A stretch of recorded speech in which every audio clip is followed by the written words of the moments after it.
Good day everyone! So for today's video, we're gonna talk about the importance of dialect in the Philippines. But before that, do you know that we have 8 major dialects in the Philippines? And that are Tagalog, Cebuano, Ilocano, Ilonggo, Bicolano, Kapampangan, Pangasinense, at Waray. So now, we're going to talk about the importance of dialect in the Philippines.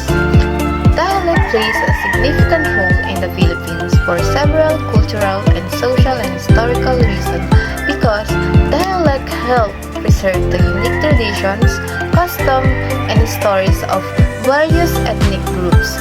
The Philippines is home to over 180 languages and dialect, and each one is closely tied to the identity of the communities that speak them.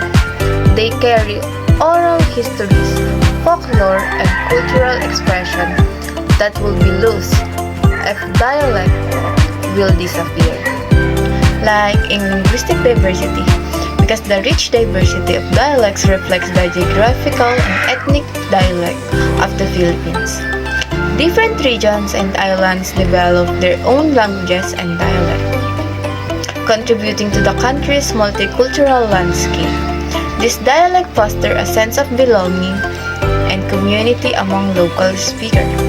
While Filipino and English are official language of the Philippines, many Filipinos speak their native dialect are crucial for every communication in specific regions, particularly in rural areas where the national language may not be as widely spoken. The use of different dialects in the Philippines reflect the country's history of colonization and trade. With influence from Malaysia, Chinese, Spanish, and American cultures, these historical layers contribute to the linguistic richness of the country. So that's all for today. Thank you and bye-bye!